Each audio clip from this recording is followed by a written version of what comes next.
সূচক। সূচকের অনেকগুলো নাম আছে। সূচককে আমরা মাত্রা বলি, ঘাত বলি, পাওয়ার বলি, শক্তি বলি। মূলত অবস্থানটা হচ্ছে এই সূচক, মাত্রা, ঘাত, পাওয়ার, শক্তি, এগুলো যেই থাকে এগুলোর মূল অবস্থান অনুসারে বিষয়টা আমরা এরকম ভাবে সাজাবো যে a ইনটু a কি হয় বলতো? a into a square. তাহলে a into a into a into a to the power 4। আবার a টু দি পাওয়ার 7 ভাগ a টু দি পাওয়ার 3 কি হবে? a to the power 4। আবার a টু দি পাওয়ার b whole to the power c, তার মানে কি হবে? a to the power bc। অর্থাৎ এখানে মূলত যা কাজ আমরা করব সবগুলো হচ্ছে ঘাতের কাজ, অর্থাৎ পাওয়ারের কাজ, শক্তির কাজ। এখন এই পাওয়ার এবং শক্তির কাজগুলো করার জন্য আমাদের বেশ কিছু সূত্রের দেখতে হবে এবং এই সূত্রগুলো আমাদের লাগবে। তো সূচক বা ঘাতের জন্য আমাদের প্রথম যে সূত্রটার দরকার যে a to the power m into a to the power n যদি হয়, যদি আমাদের a to the power m dot a to the power m dot a to the power n, তাহলে এখানে a এটা হচ্ছে আমাদের মূলত মান, আর এটার উপরে যে m টা দেওয়া আছে সেই m টাই হচ্ছে আমাদের সূচক বা পাওয়ার বা শক্তি বা ঘাত। তো এইটার দুইজনের মাঝখানে আমাদের কি চিহ্ন আছে? ইনটু। রাশির মধ্যে ডট দেওয়া মানে সেটা হলো ইনটু।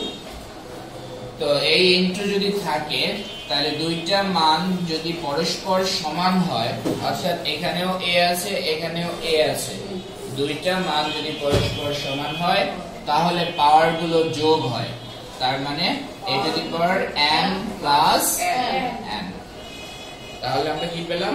পাওয়ার যোগ পেলাম। অর্থাৎ যদি আমাদের দেওয়া থাকে a cube dot a to the power 7, তাহলে কি হবে? a 3 প্লাস 7, তার মানে a টু দি পাওয়ার 10। অর্থাৎ মান যদি একই রকম থাকে এবং তাদের মধ্যে সম্পর্ক যদি গুণ হয় তাহলে পাওয়ার গুলো যোগ হবে। আচ্ছা, এরপর যদি আমাদের মান একই হয় এবং তাদের সম্পর্ক যদি মাঝখানে ভাগ থাকে, পাওয়ার একই আছে আর মাঝখানে যদি আমাদের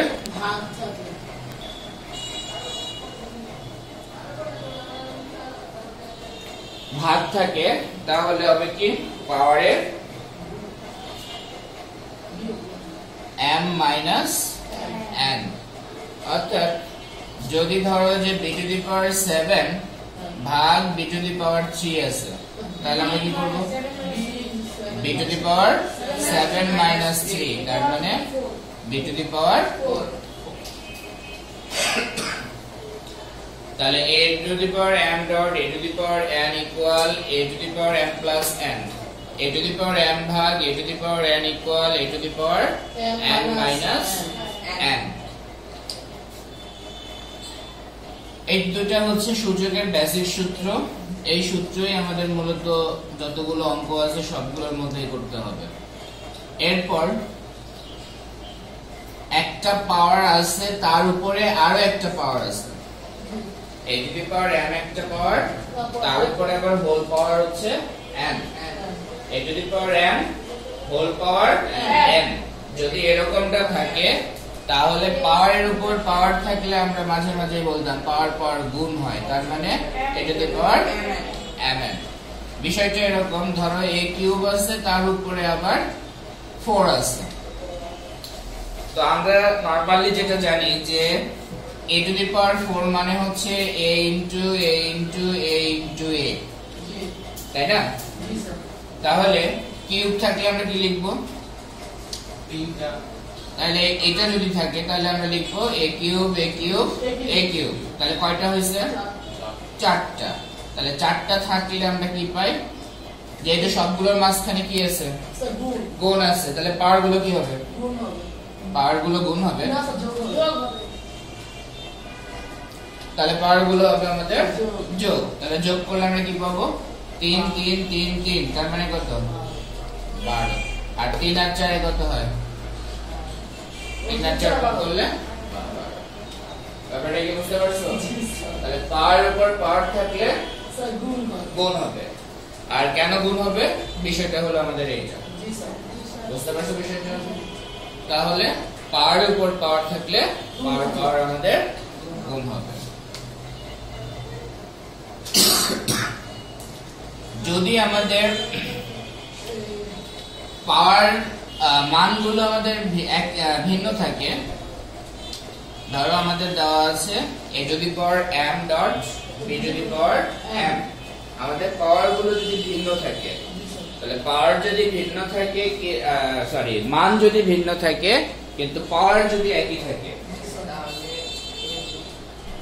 মান ভিন্ন কিন্তু পাওয়ার বা সূচক আমাদের কি একই রকম যদি হয়, তাহলে সেই ক্ষেত্রে আমরা লিখব a b whole to the power m। বুঝতে পারছো? অর্থাৎ যদি আমরা এরকমটা লিখি যে 2 কিউব ডট 3 কিউব, তাহলে আমরা কি লিখতে পারি? তাহলে 2 ইনটু 3 হোল কিউব, তার মানে 6 কিউব। আর 6 কিউবের মান 216। ব্যাপারটা বুঝতে পারছো? তো এরকম অবস্থান আমরা অঙ্কের মধ্যে আরো অনেকগুলো দেখব। তারপরে আমাদের আছে কোন কিছুর পাওয়ার যদি শূন্য হয়, কোন কিছুর পাওয়ার 0 হয়, তাহলে তার মান হয় 1। এটাকে বলা হয় a নট। a নট এর মান সর্বদাই 0। কি? a নট এর মান সর্বদাই 1। কোন কিছুর পাওয়ার দেওয়া মানে হচ্ছে 0 হওয়া মানে হচ্ছে 1। আর 1 এর উপর আমরা পুরো একটা পৃথিবী যদি বসাই দেই, তাহলে তার মান হবে 1। 1 এর উপর পুরো একটা মান, যে মানটাই হোক না কেন, 1 এর উপর পুরো একটা মান বসাইলে তার মান হবে 1। এরপর আমাদের সূত্রের মধ্যে এটা আছে যে রুট ওভার a মানে হচ্ছে a টু দি পাওয়ার 1/2। অর্থাৎ এখানে রুটের মান হচ্ছে হাফ, এখানে রুটের মান হচ্ছে হাফ। তাহলে রুট ওভার এর মান হচ্ছে রুট ওভার a হচ্ছে a টু দি পাওয়ার 1/2। তাহলে আমরা এখান থেকে এটা লিখতে পারি যে কিউব রুট a। তাহলে কিউব রুট a হলে আমরা কি লিখব? তাহলে কিউব রুট হলে আমরা কি লিখব? তাহলে কিউব রুট হলে, তাহলে এখানে রুটের পাওয়ারটা হচ্ছে 1/3। অর্থাৎ যদি আমাদের এখানে 3 থাকে তাহলে 1/3 হবে, যদি কোনো কিছু না থাকে তাহলে শুধু 2 হবে, যদি এখানে আমাদের 4 থাকে তাহলে এখানে হবে 4, যদি আমাদের এখানে 5 থাকে এখানে হ্যাঁ আমরা এখানে n বসাই দিতে পারি। যে আমাদের এটা হতে পারে এরকম যে এই জায়গায় যদি n দেওয়া হয় তাহলে এখানে হবে n। অর্থাৎ n এর মান যেটা আমরা বসাবো ওইখানে গিয়ে আমাদের সেই মানটাই বসবে।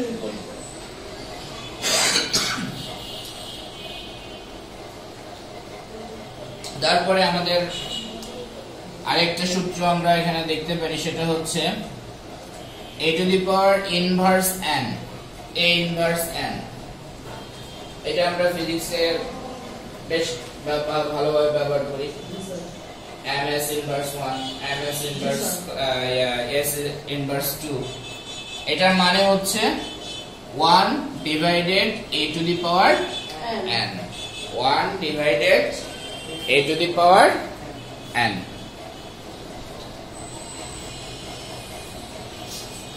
তো আপাতত 4.1 এর ব্যবহৃত সূত্রগুলোর মধ্যে এই কয়টা সূত্রই আমরা পাবো বা দেখব।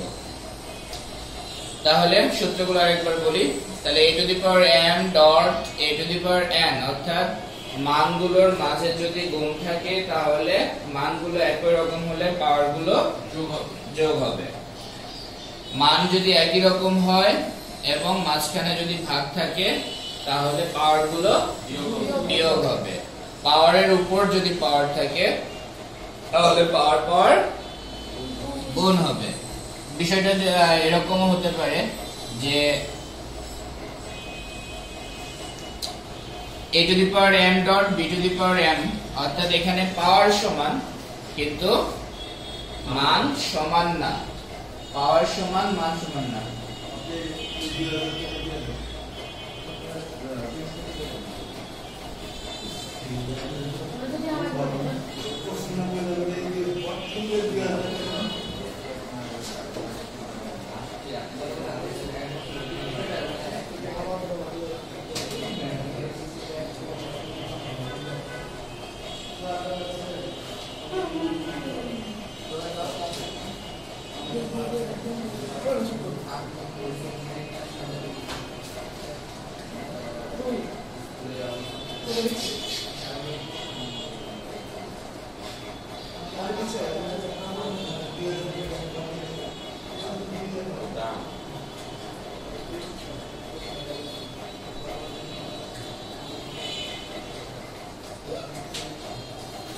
আচ্ছা, তারপরে তাইলে মান ভিন্ন কিন্তু পাওয়ার দুইটা এক থাকলে আমরা এটা লিখবো। এটা অনেক সময় এরকমও থাকতে পারে যে a divided b n m, তার মানে a by b whole to the power m।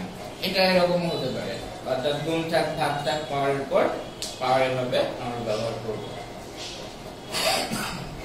কোন কিছুর পাওয়ার শূন্য হলে তার মান হবে 1, আর 1 এর উপর পুরো পৃথিবী থাকলে তার মান হবে 1। রুট ওভার এর মান হচ্ছে 1 a টু দি পাওয়ার, এটা পাওয়ার, এটা সর্বদাই রুটটাও কিন্তু একটা পাওয়ার। তারপরে n রুট থাকলে সেটা হবে 1 এর উপরে 1 থাকলে a হবে, এর উপরে কোনো কিছু না থাকলে কোনো কিছু না থাকলে তো 1 থাকে।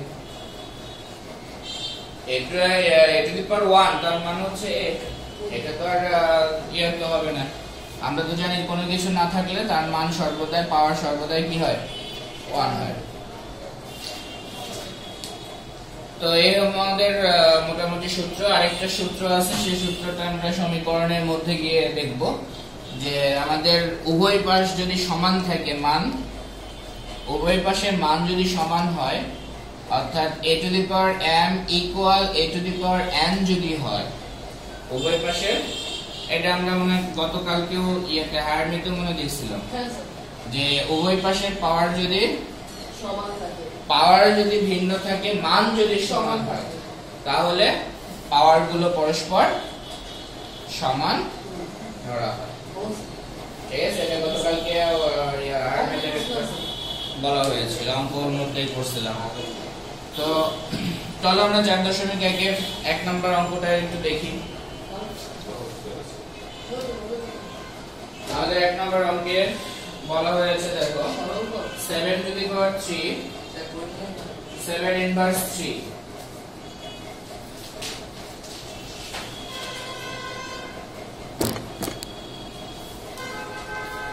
Seven to the power 3 into 7 inverse 3 divided by 3 into 3 inverse 4. The 7 to the power 3 into 7 inverse 3 আর এবার দেখো এখানে একটা ভগ্নাংশ আছে, এখানে ভগ্নাংশ আছে। ভগ্নাংশের দিকে তাকালে দেখতে পাবা যে লবের মধ্যে 7 7 দুইটা মান সমান আছে, আর হরের মধ্যে 3 দুইটা মান সমান আছে। তাহলে আমাদের একটু আগে সূত্র অনুসারে তাহলে 7 আর 7 থাকার কারণে আমরা এটাকে লিখতে পারি 7 3 plus minus 3 divided 3 1 plus minus 4। যখন আমরা একটু অঙ্কগুলো সরিয়ে হয়ে যাবে, আয়ত্তে চলে আসবে, তখন আমাদের এটা আলাদাভাবে লেখার দরকার হবে না। প্লাস মাইনাসে আমরা জানি কি হবে, মাইনাস হবে, তাহলে আমরা সরাসরি মাইনাসই ব্যবহার করতে পারবো। তাহলে এখান থেকে লিখতে পারি 7 3 মাইনাস 3 ডিভাইডেড 3 1 মাইনাস 4। তাহলে 7 0 ডিভাইডেড 3 ইনভার্স 3। তাহলে 7 0 এর মান কত? 1। তাহলে 1 ডিভাইডেড 3 ইনভার্স 3। 3 ইনভার্স 3 মানে এটা 3 ইনভার্স 3 তেই থাক। আমরা একটা সূত্র মিসিং করছি, এটাকে আমরা এইভাবে লিখতে পারি যে আমাদের a ইনভার্স n যদি হয় তাহলে আমরা লিখতে পারি a to the power n। এখানে আরেকটা সূত্র আমাদের করা আছে যে 1 ডিভাইডেড a ইনভার্স n যদি থাকে তাহলে তার মান হবে a to the power n। তাহলে a to the power n এটা দেখো, তাহলে এরকম আছে, তাহলে এরকম থাকলে আমরা কি লিখতে পারি 3 কিউব, আর 3 কিউবের মান 27। তাহলে আমাদের নির্ণয় সরলটা হচ্ছে কত? 27। আচ্ছা, এখানে একটু দেখো তো আমরা কোন কোন সূত্রগুলো ব্যবহার করছি। আমরা এখানে কোন কোন সূত্রগুলো ব্যবহার করছি? এখানে আমরা ব্যবহার করছি a to the power n dot a to the power n। এখানে আমরা ব্যবহার করছি a নট। এখানে আমরা ব্যবহার করছি ওই a ইনভার্স n সমান সমান a to the power n। তার মানে আমরা একটা সরল করার জন্য কয়টা সূত্র ব্যবহার করলাম? তিনটা সূত্র ব্যবহার করছি। এটা যদি এইভাবে না বুঝে থাকো যে 1 3 ইনভার্স 3 মানে যে এটা যদি না বুঝে থাকি তাহলে আমরা এভাবেও করতে পারবো যে এখানে আমাদের দেওয়া আছে এটার মানে হচ্ছে 1 ডিভাইডেড 3 কিউব। কারণ আমরা একটা সূত্র লিখলাম যেটা আমরা দেখছি সেটা হলো ইনভার্স n, অর্থাৎ মাইনাস এর পাওয়ার যদি মাইনাস থাকে তাহলে রাখবো 1 divided a to the power n। 1 divided a to the power. তো আমরা এটা এখানে লিখতে পারি। তাহলে এখানে একটা মূল ভাগ হচ্ছে আমাদের উপরেরটা, তাহলে ভাগকে গুণ করে দিলে কি হয়? পাওয়ার পরিবর্তন হয়ে যায়, অর্থাৎ লব হর হয়ে যায়, হর লব হয়ে যায়।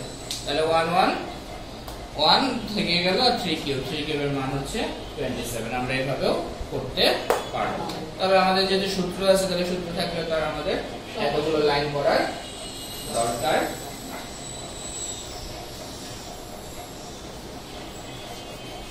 তাহলে আমরা ব্যবহার করলাম মোট এই কয়টা সূত্র। তাহলে একটা অঙ্ক সরল করতে বলছে, মান কিন্তু ছোট, কিন্তু অঙ্ক করলাম কত বড়।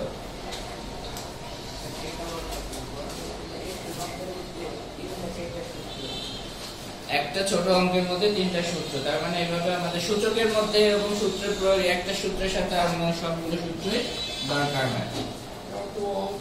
হয়েছে? আচ্ছা, তাহলে আমরা 2 নম্বরটাতে যাই। 2 নম্বরটা কি আছে?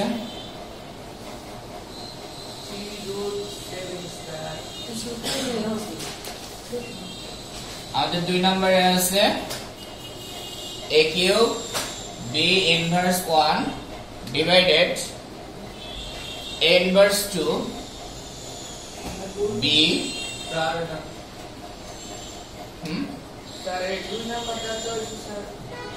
ও আচ্ছা 5 নম্বর, সরি, তাহলে 2 নম্বরের বইয়ের এই পাশ দিয়ে গেছে।